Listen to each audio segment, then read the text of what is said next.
Mr. Tristan. Yes, ma'am.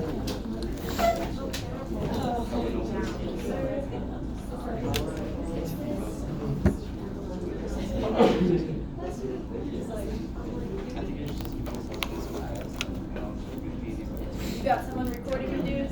He's got his phone recorded.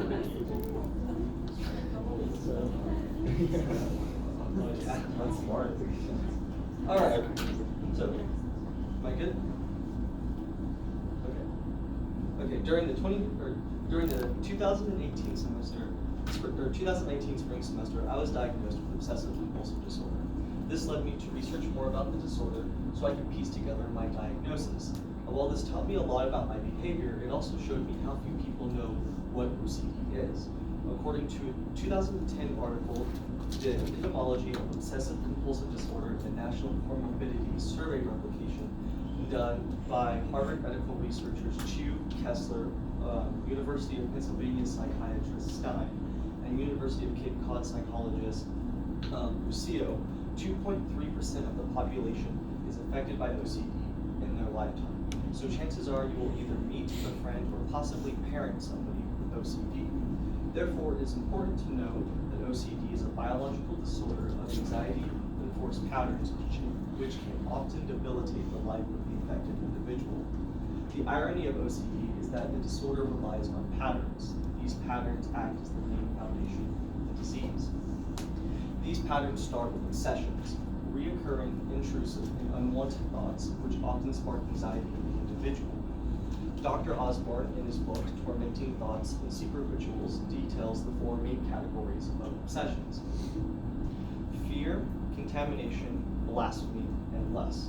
Contamination is the most infamous of four, regarding a fear of poison and germs.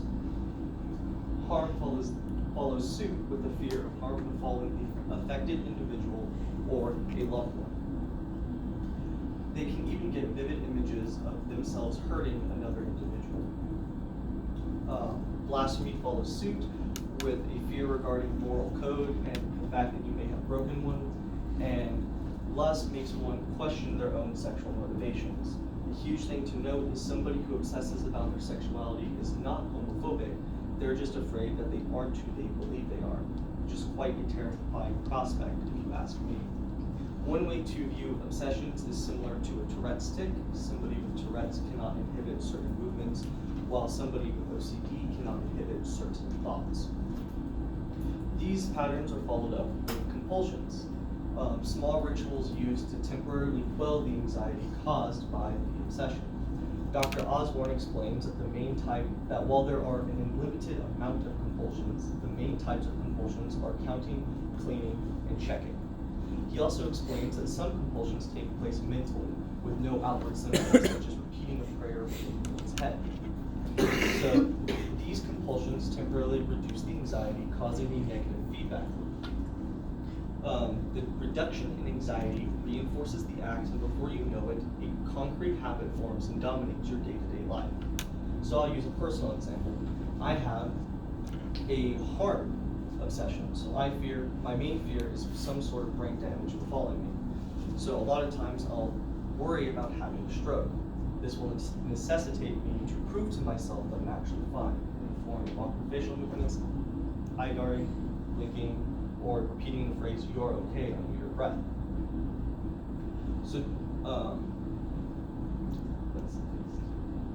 So this may make the obsessed seem irrational, and that could not be, or in some cases malicious.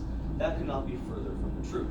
All of this has a biological basis, and knowing that has made the world a difference. Not only does it differentiate the obsession from the obsessed's personality, but it also led to not one, but two forms of treatment.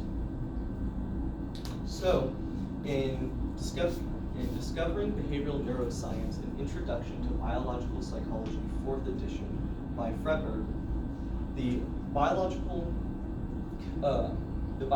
condition of OCD is described as, quote, OCD is strongly associated with overactivity in the frontal striatal circuit, end quote. It's a lot, I know, but this leads to an imbalance of direct and indirect pathways within the brain, leading certain abnormal thoughts and behaviors behaviors to arise. All this takes place within the part of the brain called the basal ganglia. Basal ganglia is essentially just responsible for voluntary movement. So you can see how that will affect somebody with OCD and their compulsions. Another disease to think about is Parkinson's disease. It also affects the basal ganglia, but in the opposite way. It results in the lack of ability to initiate voluntary movement.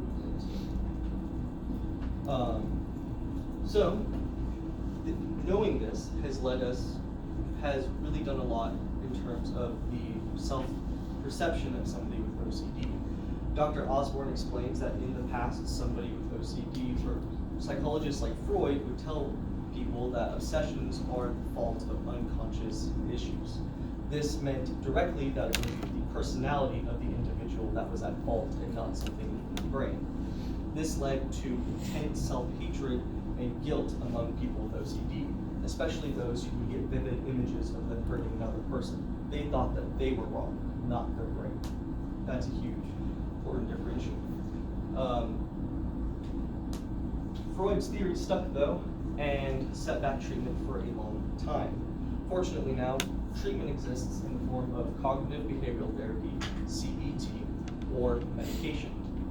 Dr. Osborne explains that CBT is the most effective form of treatment with an 80% success rate compared to medication's mere 50 to 70% success rate. So CBT essentially just makes one think and behave differently, recognize the anxiety so that they can break the feedback loop. So in my case, when I start worrying about a stroke, I just recognize that that's my OCD, and it allows me to get through the obsession with minimal compulsions and minimal anxiety most of the time. So while most see OCD as a disorder of cleanliness and order, it goes much deeper than that. It's not a personality trait, nor is it limited to just orderliness.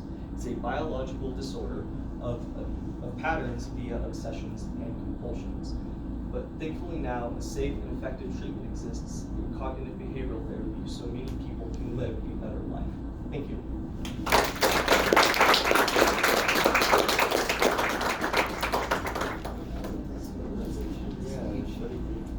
Have you ever heard of Maria Bamford? No. She has OCD. She talks about it a lot.